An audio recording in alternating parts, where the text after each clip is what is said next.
Every business I ever built, there was always a contribution into those first customers. I built you a website and I said, I'm not charging you anything. I want you to refer me half a dozen of your absolute best customers. I went from no customers to half a dozen customers. We really built every business on giving and contribution every single time.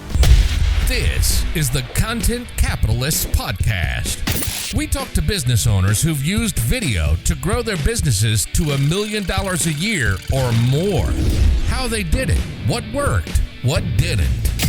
Welcome to the Content Capitalists with your host, Ken Okazaki.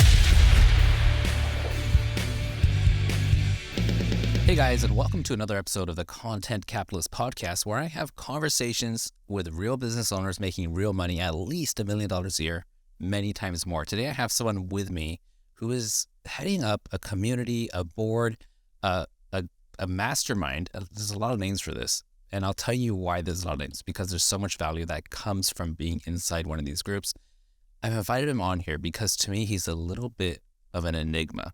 I've met him in person, but I don't know where he came from, and I'm dying to find out and also figure out what makes him tick and what makes his business work so well the way it does. Mike Calhoun, welcome to the show. Well, first off, I want to thank you for having me on the show. I am looking forward to investing some time together. And, you know, you're right. It is what we do is a little different.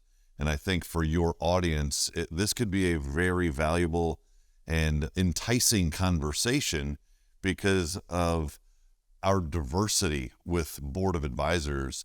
You know, it's a community first and foremost, but there's so many different opportunities that transpire when you bring together like-minded individuals that really have a desire to contribute to each other. And that's culture, right? That starts at the top. And I think the membership begins to emulate you as they kind of go through the process of becoming a member, right? Being here with you today, I watch how you invest your time with us on our weekly member calls on Thursdays, coming in from halfway around the world. I'm looking forward to contributing back to you the way you do with us on Thursdays. Thank you so much. And just for context, I'm in Japan. He's in Florida. And me getting up at 4 a.m. is a time commitment, and also, you know, it's a sacrifice, but it's worth it. And I think, Mike, every mastermind group, every type of community, their slogan should be, we're so good that people will wake up at 4 a.m. for us. That's what it should be. That's the new bar that you set, because that's what we're doing. And it's absolutely been worth it.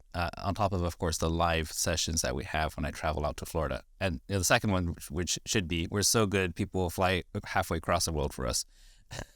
Right. After getting up at 4 a.m. on a weekly basis, right?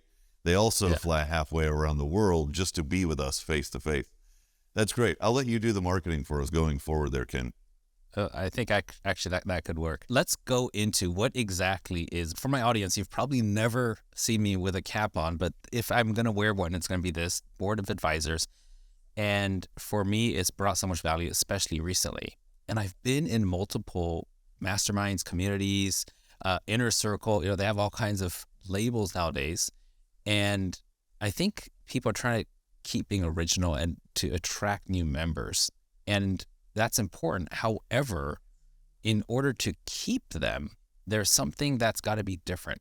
So could you tell us, what is Board of Advisors? Why did you create it?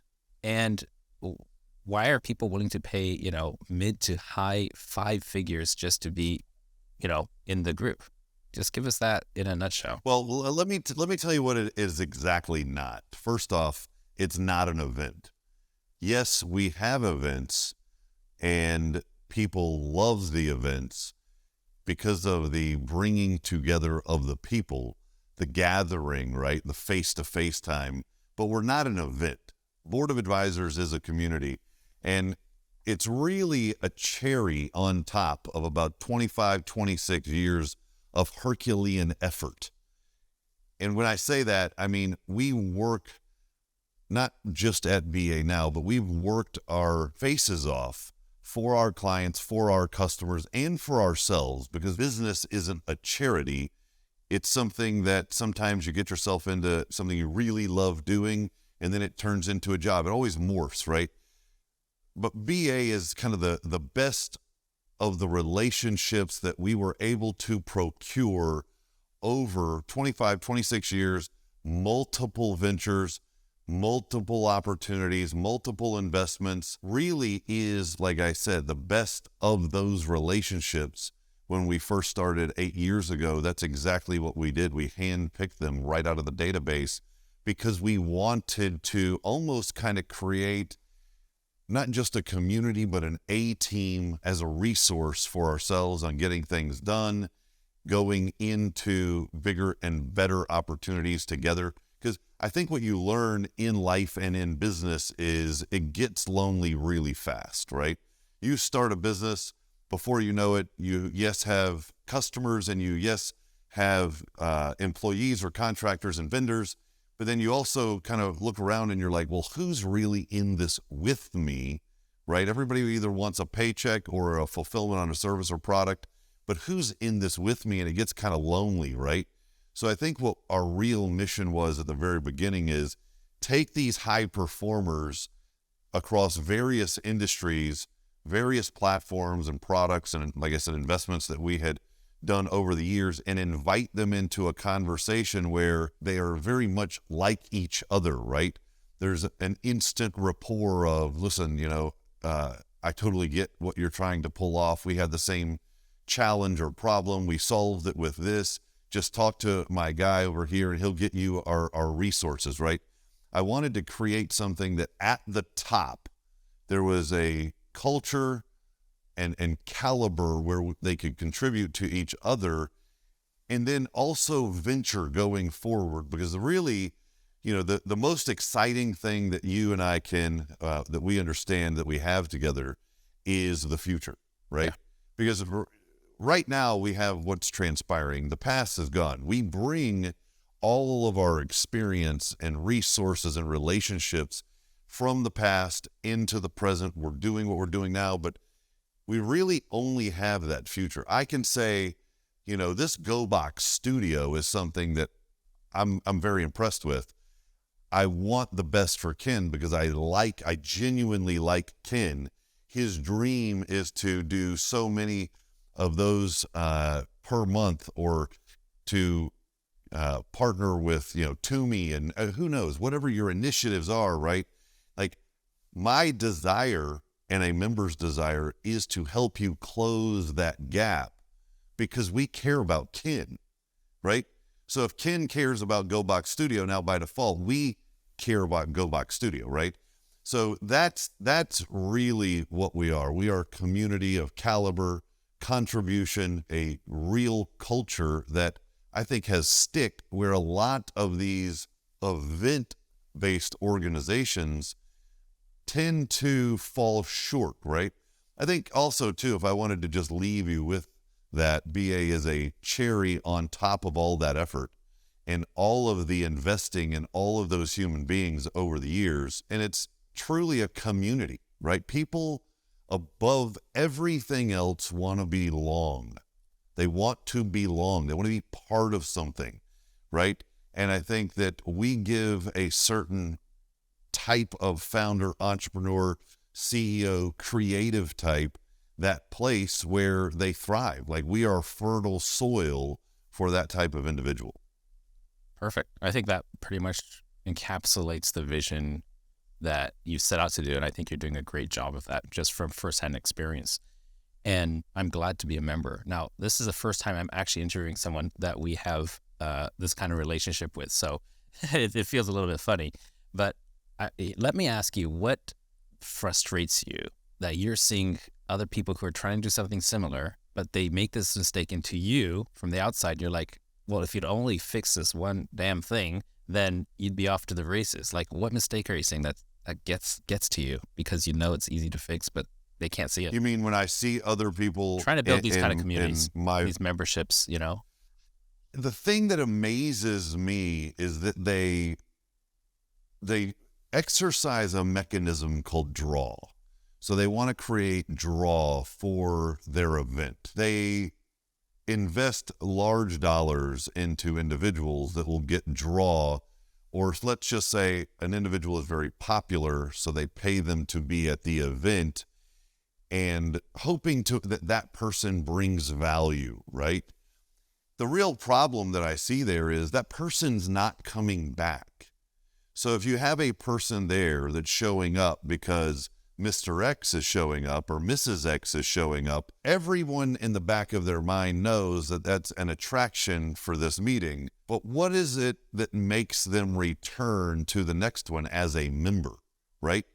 So at BA, we don't do that. We don't create draw around someone who is potentially high profile or high caliber. We turn them into a member, because if they're not coming back and they're not going to become part of the fabric of an organization in a frequent, consistent basis, then they're not valuable, right? So I think the thing that I feel can be misleading for the attendee and a short-term strategy for the producer, and that's what they are really, they're producers of an event. I would say real community creators are less interested in hype and draw and more interested in propping up great business owners that are genuinely there to build better businesses together through that collaborative spirit, right? So I just think that's one thing that we've never done, and I feel it almost just reinforces the temporary factor of, this is a one-off. You're going to an event. You don't know what's really going to transpire at the next one. If you're committing to the calendar and investing your time, your revenue, energy, and loss of opportunity from other things to be there, wouldn't it be nice to know who you're showing up for the next quarter and subsequent quarters? That's just one of those things I think, I'm like, wow, it's tough to build a community on one-offs. That's true. Super true. I agree with you there. And I used to run large scale events, and it wasn't exactly a community. It was an event, not a community. It's a little bit different, but that's exactly how I'd bring people in. I'd think, who is going to get 8,000 people to part with $1,000 each to come watch them? And I'd take surveys and I'd go find that person, hire them, and bring them to my stage. But yeah, the next time it was somebody else and somebody else. So I totally get where you're coming from. I'm curious about something here. When you first started BA, there must have been some level of authority, experience, success that you had that would get someone to part with their money, multiple 5 figures, mid 5 figures, to want to be a part of a community that you created. In order to understand that, let's go back in time. I want to go into story mode here. What's your story? What did you do? What past success did you have that you rolled into what you've got? Well, with VA? Ken, I have a million stories. I have so many stories. Tell us the one that you rarely talk about. The ones that even people who've known you for 10 years, I did not know that about you, Mike.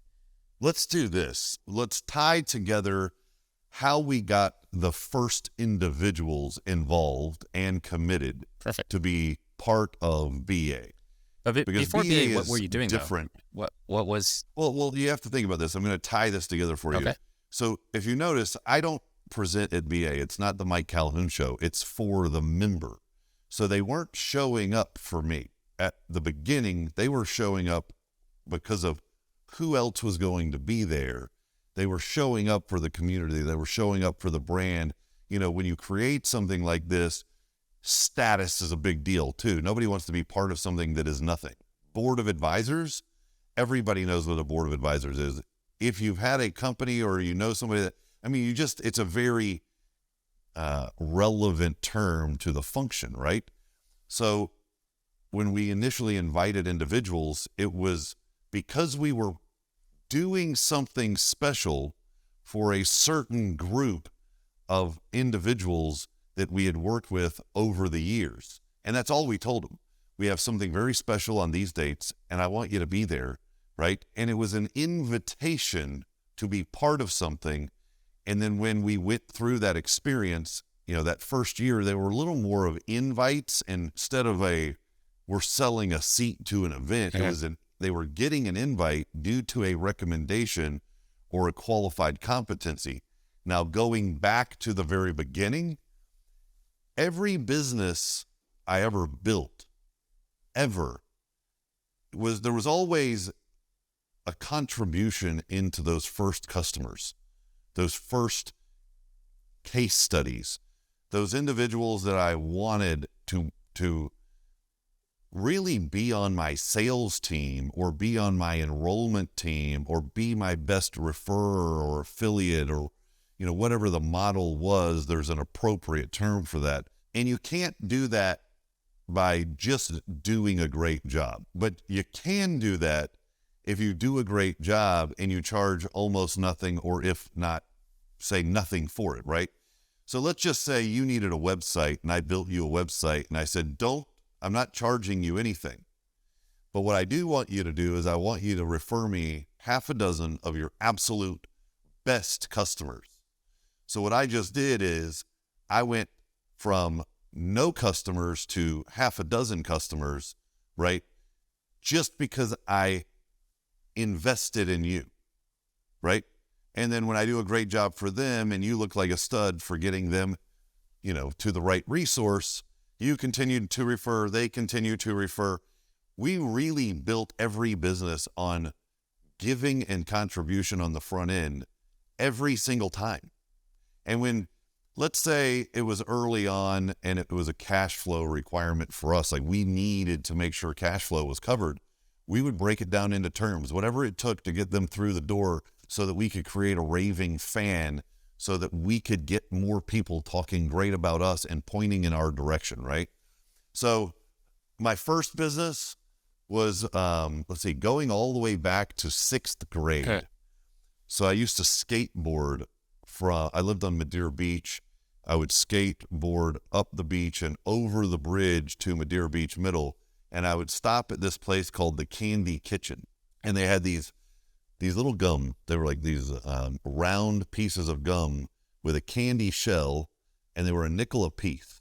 So I would fill my book bag with a bunch of this candy gum, and I would sell it at school for $0.25. So I bought it for a nickel, I sold it for $0.25, and I had zero overhead. And until this day, I've been seriously trying to build a business that, quite frankly, competed with that one, because it doesn't get your margins and overhead ratios don't get any better, right? It was amazing. If you start and then thinking I got caught. They thought I was drugs or something. Yeah, they thought I was selling weed or something. It took a while. It was months, but they ended up thinking I was selling something that I would never be remotely involved in, especially at that time. But somebody tried to take my book bag because there was a ton of quarters and dollars and just cash in there. And obviously it turned into a little bit of, I'm trying to protect my bag of cash. And we end up in the principal's office, and all of a sudden, I'm out of business. But that leads to cutting grass. And how do you get the best customers? Hey, let me just cut your yard. If you like it, then I'll do it next week. And whenever your guy's charging you, I'll charge you 2/3 and we're good. Just be tenacious. I mean, be absolutely tenacious on acquiring the customer through giving, right? And be a great communicator. Ask great questions. Yeah. What do you love about what your guy's doing now? What do you maybe not like about what he's doing with your yard now? Oh, you don't like that? Fine. I'll do that 10 times better. Okay, done. It's not difficult. Hey. Right? I mean, I even had one old lady, bless her heart, she saw my gear was pretty worn. I bought it at a garage sale. It was definitely not great gear that I was using. I bought it at a garage sale, and I was pushing it around the neighborhood and making, cash. And she says, look, I'm going to buy you new stuff. So she bought me a weed eater and a lawnmower. And, people love to see others going after something. You get a lot more than just a customer. You get fans, you get investors, you get support, you get people connecting you, advising you, wanting to be involved because of you. It's not always because of the product or the technology. Uh-huh. Most investors invest because of who's behind the venture, right? The founder, the team, the founders, the team. they're investing in the people, because those are the ones that are going to fight if anything ever gets weird. And those are the ones, if they're winners, the propensity to win is even that much greater. And even my tile business, I moved out of my house actually in 10th grade, at the end of 10th grade. That was it. I was done on my own. And I know a lot of people have a sob story. I'm not telling a sob story. I'm just letting you know nobody was paying for anything, right? I mean, zero. No contribution in my direction unless it was a reward of effort. But I think that's great because it makes you understand the value of a dollar on your side and on somebody else's side, right? How important is that dollar for them? If somebody's investing in you, cool. If somebody's investing in your product, like, they want that exchange, and you understanding how to appropriate that and make sure that they're getting what they're expecting, because you respect that dollar as much as they do, or if not more. Actually, I think the pain that you go through by having to bootstrap, be scrappy, be frugal, be efficient, tenacious, learn how no only means maybe later. I almost feel if you don't have some of that, you're almost disabled. Yeah, I agree. You got to have, if you haven't been rejected multiple times, you're fragile, right? Let me ask you a question. So everything that I'm talking about, how does it resemble our conversation when you talk to me? I'm not doing anything different now that I didn't do then. I mean, how did our conversation go? To be honest, you came on so much as if you already knew me, and I didn't feel like I knew you. But then that instant familiarity you had, I was like, wow, this guy knows what he's talking about, because you were speaking to the things that I was feeling, right? I was impressed with that. And I think the first couple of times I didn't really know you, so I wasn't ready to make this commitment to fly out to the other side of the world and everything. And after our second call, you proved to me that you were invested in what I was doing by actually becoming my customer. And I was like, all right. And that's what pulled me over the edge. I was like, okay, he genuinely is interested in my product. He genuinely is interested in getting something that can improve his business or his life in some way. And I think that's what when you proved it, I was like, all right, that makes sense. I think this is a fit. Because here's the thing, the fastest way to, somebody's heart is identify with their frustration, right? If you're helping them, every conversation that most human beings have is trying to get something out of somebody, right? There's a constant extraction in almost every conversation. Somebody's always trying to get something out of you, right? Unless you're paying. But a conversation where somebody just genuinely wants to know, what are you trying to accomplish? Let me see how we can help you do that. And then here's the real important thing, and I think it's probably one of the most attractive, we can even call it one of the sexiest things for an entrepreneur, a founder, a CEO, a decision maker, somebody that has a responsibility to others, just discussing ideas, discussing what is possible, getting to a point in the conversation where there is a realization that anything is actually possible. We just have to decide what we want to do.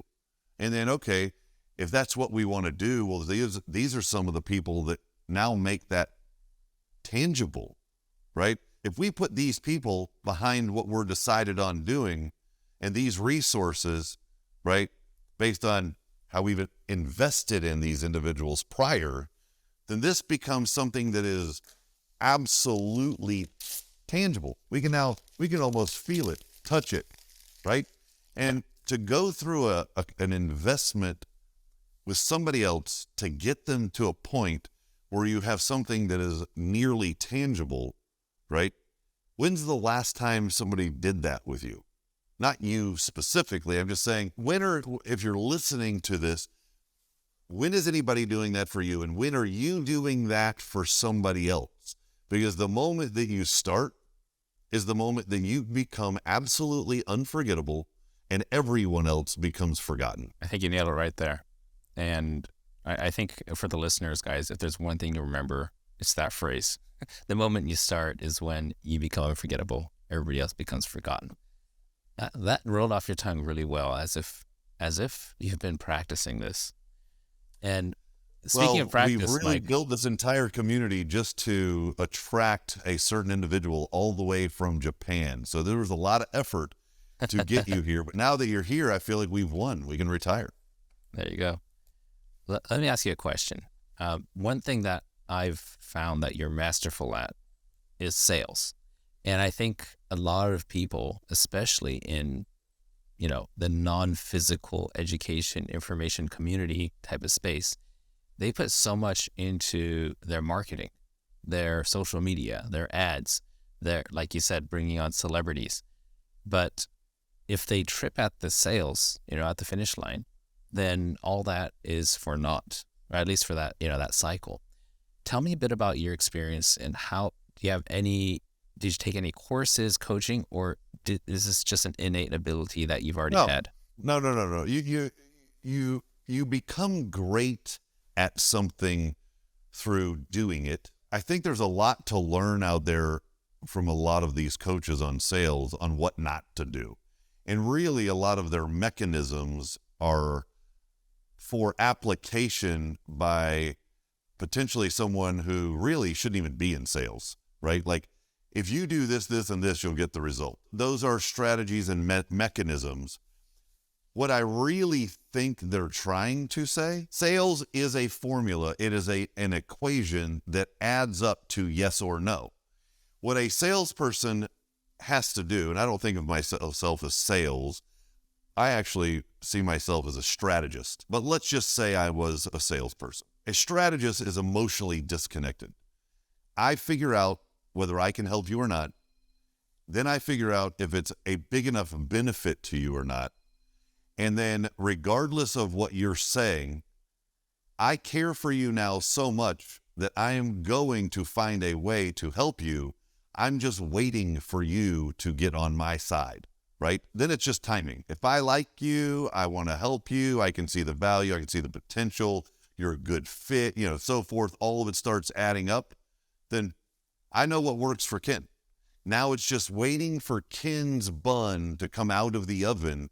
When Ken begins to feel comfortable or the compression of time starts to work on him, Ken starts to sell himself because he doesn't want to miss out. But you've got to have the right equation that makes it work for Ken, and then Ken will sell himself, right? So think about this. A lot of individuals get on a sales call and they're working through how to take a person down a path. How am I going to get them from this point where they don't necessarily understand the product, service, or platform so well to that point where they do, so that they feel comfortable saying yes? That's standard. I think when you layer experience in communications, caring, and really being able to architect a strategy that there's just no negotiation with, that's when they start to say, okay, well, tends to make sense.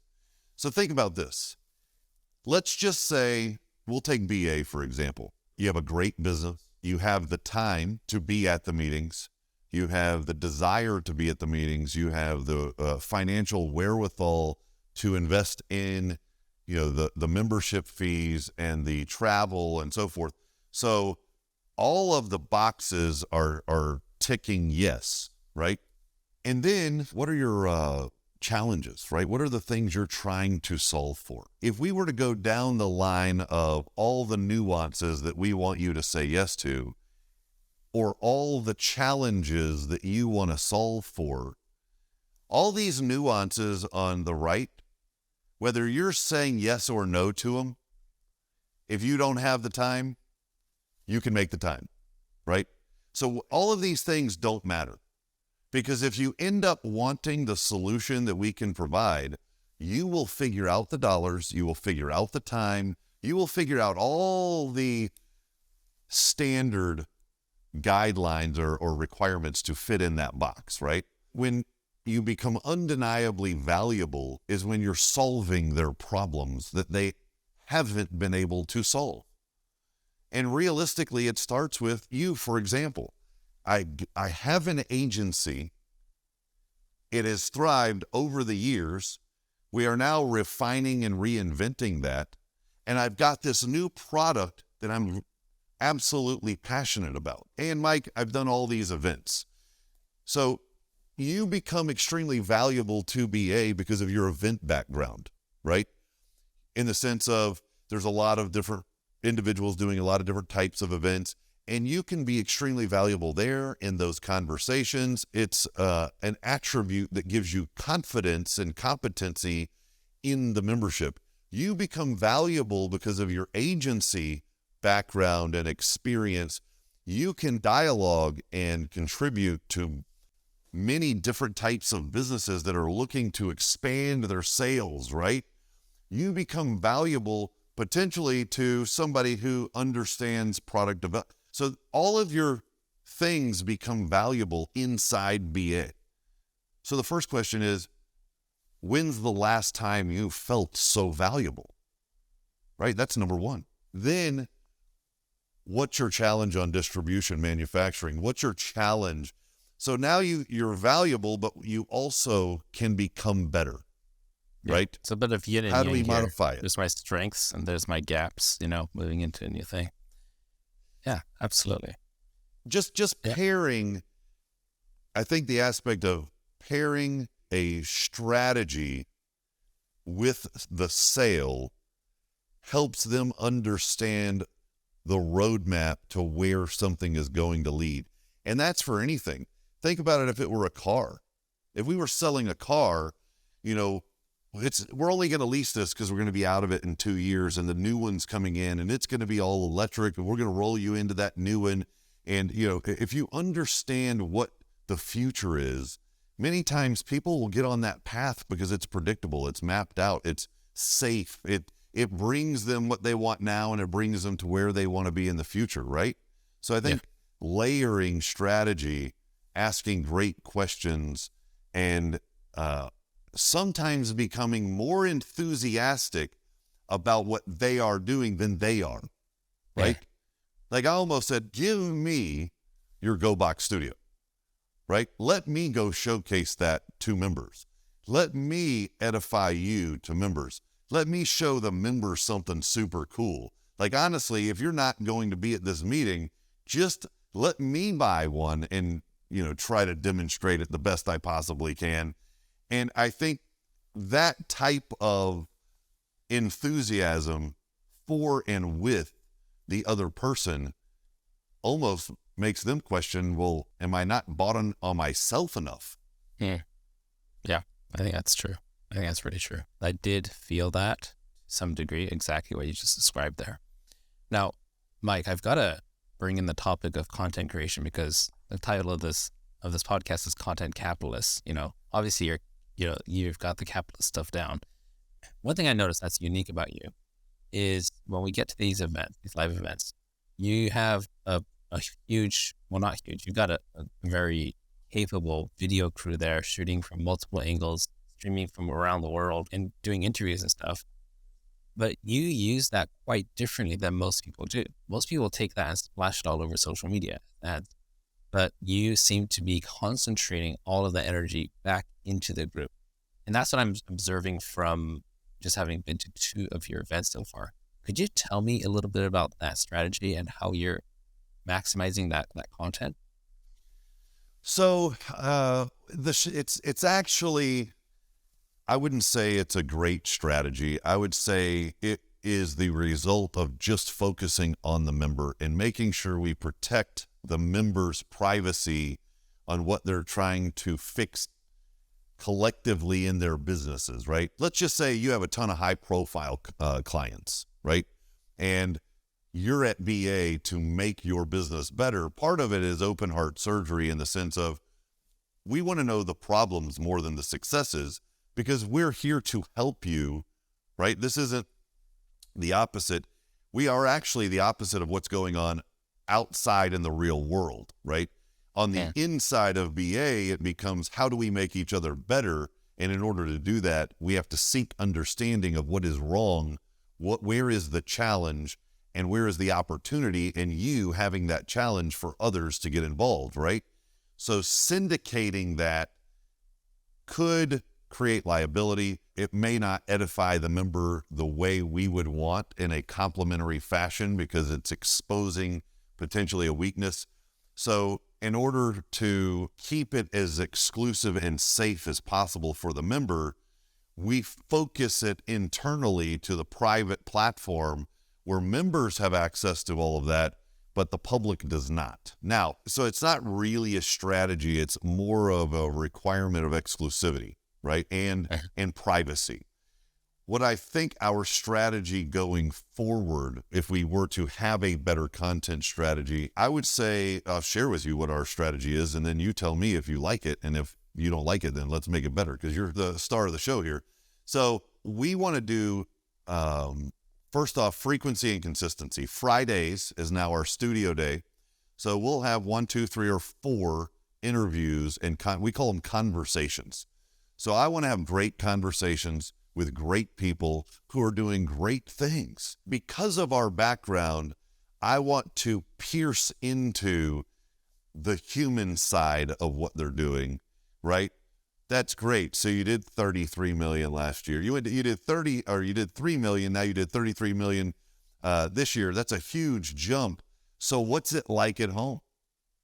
What do the weekends look like, right? Did it strip all the time away from kids? How are we going back? Just ask some of the things that, okay, and maybe listen to their strategy on how they solved for things that aren't always business, right? So does that mean you never go to the gym anymore? Does that mean, are you eating once a day? What does that mean in the real world? And then when you saw yourself not going to the gym anymore, eating once a day, not, doing all the things that made Ken a healthy animal, how did you fix it, right? Because we all get out of balance, but how did you get back, right? And I think there's a lot of great conversations to have from so many different perspectives that we can become relevant to almost anyone and everyone, that's out there in the socials. But to do that, frequency, consistency on the Fridays, and then taking a conversation and creating a multiple modality approach. So think about this.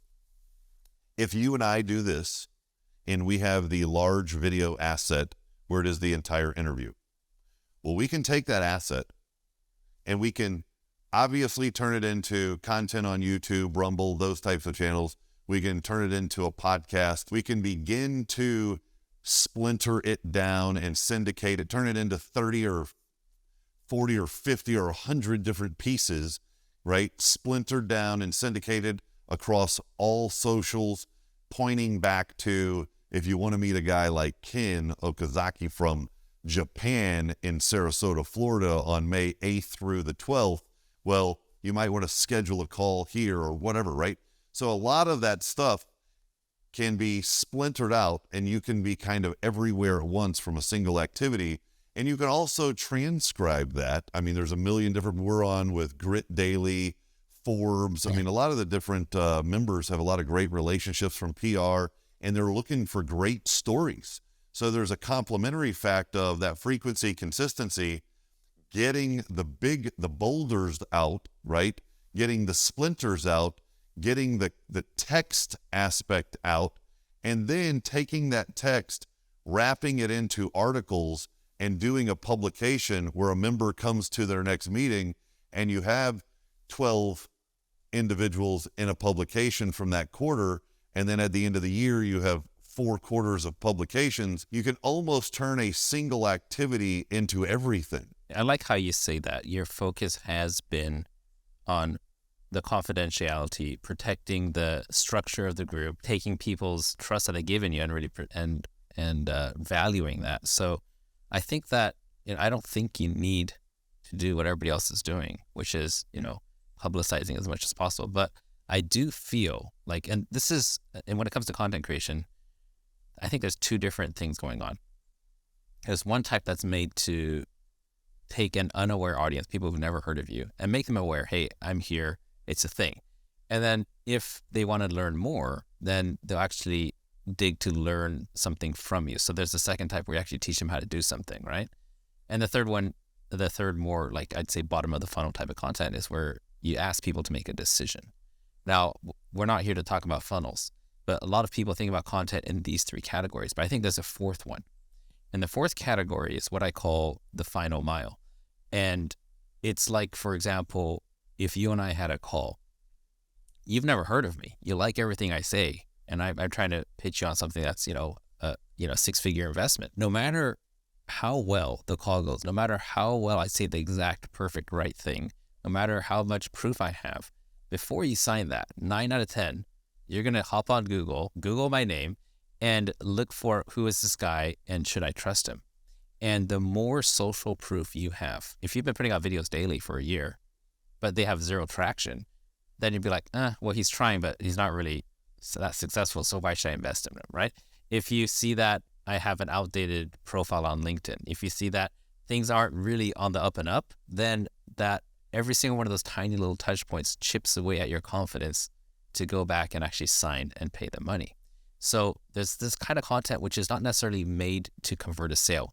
It's to confirm confidence for the sale.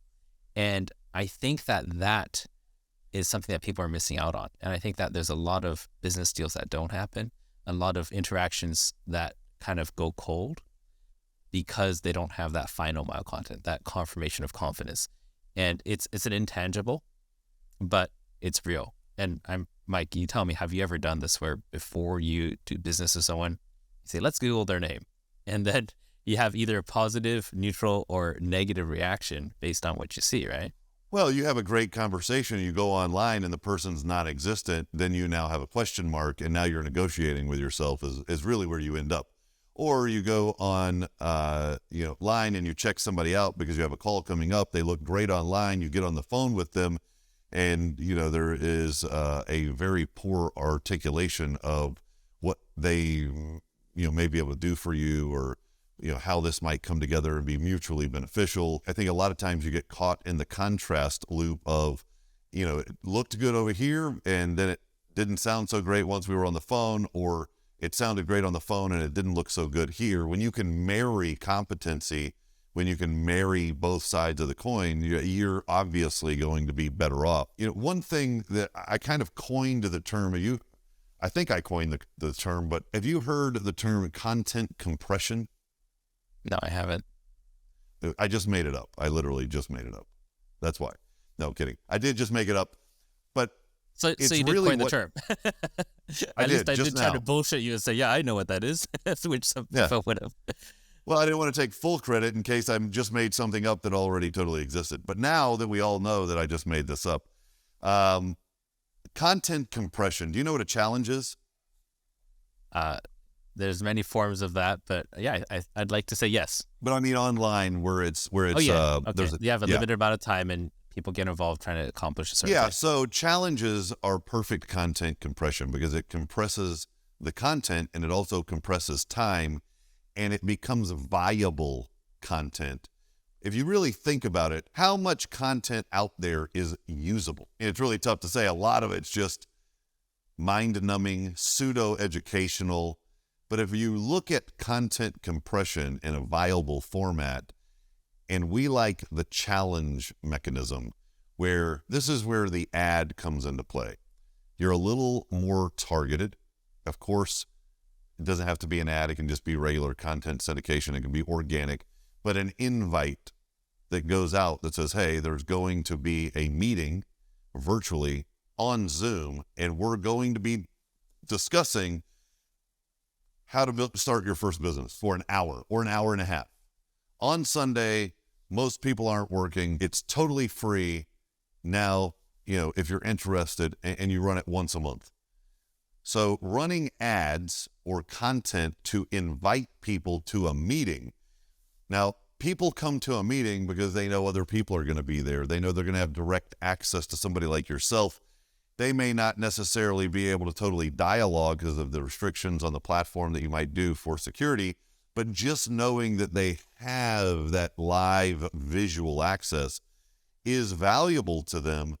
And now you have them in a container for an hour and you're able to convey a message that's valuable where you're moving them in a direction, you're changing their mindset, and you can then go into another invite for, hey, if you like what we talked about today for an hour, I'm going to be doing this Monday through Friday at 8 p.m. or 7 p.m., whatever it is. And, I want you to be there with me. But, there's obviously 1,246 people on this call. I want to put a little bit of a barrier there because I really want to actually open the door up for chat. I want to open the door up for dialogue. I'm going to have a moderator there. And what I want to do is I want to hear feedback. I want to get great questions. And so we're going to put a gateway of, $99 on this thing, right? $99. And you're now invited to the entire week. And not only are we going to cover, starting your first business, but what is the mindset? How do we get you in the right mindset? How do we show you how to legally do it? How do we get you the best website for cheaper, for free? How do we get you a great brand logo URL? How do we help you understand selling your product, service, or platform, where most businesses are services from the very start because you don't have to have any type of manufacturing. There's no outlay for a tech platform or potentially an affiliate type of scenario. We'll show you all the different options and a strategy that you can pick and choose from to where by the end of that week, you may have started your first business or at least very clear on it, right? Bang, now they're in usable content. You have a credit card for it. And by the end of that week, what's really transpired is you've developed a relationship and you've positioned authority, right? Yep. So when you want to get down to content, what is the name of the thing is content marketing? Capitalists. Content capitalists. Well, that's exactly what we're doing. So now we'll move them from free to 99 to a relationship where we've postured for authority, and then we've made an invite to be part of a virtual community where not everybody. So if we went from 1,000 down to 100 people, down to 15 or 20 that are now part of this community, you might have a 5K ticket where on Saturday and Sunday, you're bringing those 1,000 people to 20 people at, 5K ahead. Now you're dealing with individuals that are motivated, that become clients and customers, and your content. Think about this, the ripple effect of your content being actioned through others, and it now is making a difference in their world. And here's the thing. Yes, you want to get paid for your time, but the other fact in the matter is if they don't pay for it, Ken, they're not going to do it. So the transaction creates performance, right? And then from there, if they join the virtual, maybe they come to the live event. Maybe now they're a candidate for the 20, 30 grand live event where they're part of that community where they want something even more intimate. So I would just say working with content that has no directive can be very futile. I love that. I think it's actually a viable business plan what you just said there, as if you're doing it or somebody who's doing it, because it just makes a lot of sense. The content that gets people into the free. I'm not going to repeat it. Well, remember, we just coined that on the show. So content compression. We're going to call it. Yeah. Yeah. Grab it quick. Jason or Roselle, who's going to get it first? Contentcompression.com. Right. On the content capitalist, show, we coined content compression, and then we threw a roadmap out. I think that's really what people want to do, right? Everything that we've talked about here is we got on a call to have a conversation, but really what we want is we want to send a listener away with a strategy, an idea, right? We want something ideas to be inspired. Can actually use, yeah. Well, now, we want to get them thinking. The more they start thinking creatively, the more they start getting motivated to do something, right? If they start taking action, then they're going to come back to you for more clarity, for more ideas, for more strategy, right? Yeah. Yeah, Ken, I feel like we should spend more time together. I think so too. I've invested a lot in different masterminds and people, and something just came to my mind as you were describing that, is that I think the thought that immediately preceded me pulling out my credit card is, yeah, I can see that happening. Like, yes, that sounds like it could be real. That's the thought that comes to my mind. And then I'm like, well, and am I good enough to achieve it? And I know that's on me. But if I feel like the story that you just laid out in front of me, the roadmap, makes sense, and I feel like I can do it or makes sense, then I end up opening up my wallet. So that's an epiphany I just had just now. There's another layer to that, though, because if you're getting involved in something like, say, BA, especially with a mature individual or a mature entrepreneur, they have had a million great ideas. They've heard a million great ideas, and the last thing they want is another great idea. So the more believable and real you can make it and doable based on what they're already doing. Look, like, John, you're already doing all of these things. If we just do this and this and we pull this person in, it works. It's not like you're going to be doing anything different. You're just not taking advantage of what you're already doing. That's kind of the strategy there. And then helping them understand that you have so much enthusiasm and strength on your side with encouragement. Like, I think in the back of your mind, you knew that if you at some point got lazy or exhausted and you picked up the phone, called me and the team, or showed up at a meeting and just said, man, this is just tougher than I thought, that it's kind of like hitting the red button that says, I need support. I need a little bit of, not just a kick in the shorts, but I need resources. I need a fresh mindset revamp, knowing there's a support system there that can push you through, not babysit you, not hold your hand, but be there with real competency for when it gets tough. I think that's that thing in the back of your head that a mature entrepreneur knows is going to happen. And if you can inspire that confidence, they're always going to move forward with you because they know they're going to hit that wall or walls at some point, those hurdles. I feel like I'm getting a master class right now on the psychology of sales and marketing. And in the end, it's not even sales, it's called caring. It's called actually it is. Caring. But you see, here's the thing. If you make a course that says, we're going to show you how to care, how many people are going to show up? But if you make a course that says, we're going to show you how to sell, and then you teach them how to care, then you've got a real problem. business. Everybody's making a course going, I'm going to teach you how to sell. Yeah, but how many people have the real results behind them? Here's the thing. Most people don't want to sell. They don't want to do it. They really actually don't. That's why a salesman is always seen as a negative. Oh, you're just a salesman.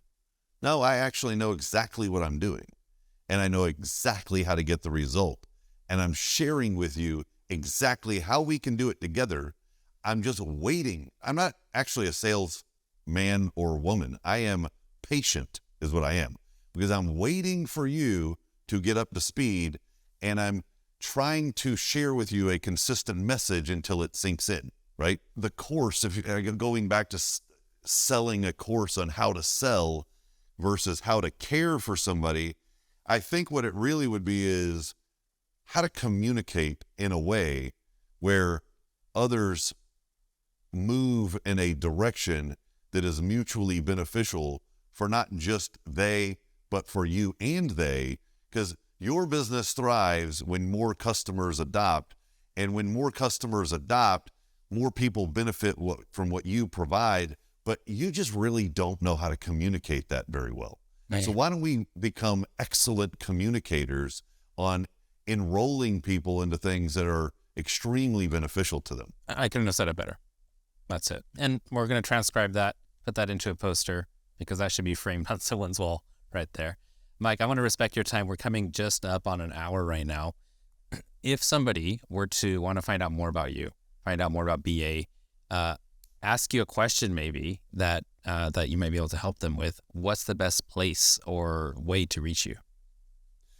Yeah, there's actually a team. So I can give you my email that will go to, I will see and my team will catch it. So this gives me visibility, but it also gives you or anyone listening performance, because I know it's hard to believe, but I am a human. I literally am just a regular human. Behind the beard, there's a dude. I can only answer so many emails, and the fact that we've built a great team that many times runs right beside me every day. What we're looking for is great conversations with individuals that want to be part of something, right? Whether it's face-to-face in real life or virtual, we want individuals that want to be part of something. And we also want individuals that want to create. We love supporting the creator. Creator, entrepreneur, in my mind, very synonymous. Everyone's always playing at a little different level, right? I would say email Mike at boardofadvisors.com. I have a team that will catch that, and I will also see it. And if you want to check out boardofadvisors.com, that's a great one as well. If you want to see what it looks like to be involved in what we're doing, go to bainvite.com.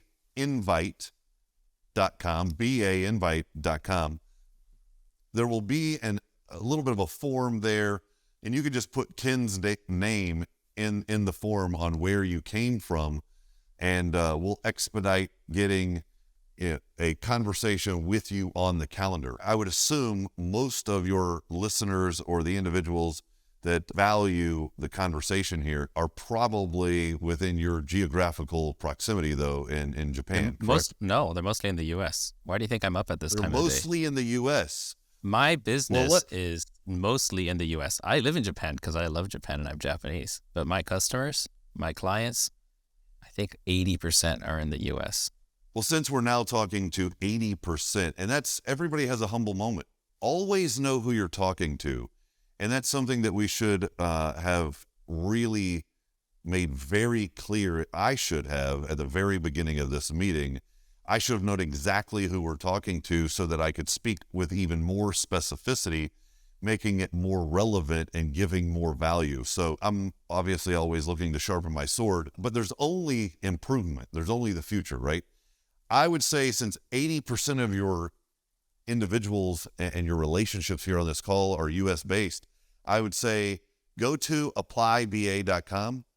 Applyba.com is a little bit of an application, but it will get you to a scheduler, and we will end up in a conversation if you want to have one. And that's really the fastest path to gold if anybody is interested. All right. Well, thanks for sharing that. Guys, if you're listening on the podcast edition, then go down to the show notes. We're going to put all the links down there, plus the email, so that you can write if you have questions. If you're on YouTube, check out the descriptions. And I do recommend do your own thinking about where you're at right now in business. What do you need? What's missing right now in order to get to whatever the next level is for you? And then bring those questions, those specifics to the conversation when you hook up with Mike or someone on his team. That is how you're going to maximize the value for yourself and for whoever you're speaking with. Mike, is there any last things you want to share before we hang up this call? Now that you've shown off your handmade Alcantara hat to everybody, if the first dozen individuals that say want to start a conversation, we'll send them the matching. We just ordered more of those, even a little bit of a different, we had them customized a little bit more. So the first dozen individuals that come through, we'll send them a BA, we'll call it a care kit, right? Just so they feel good about the conversation.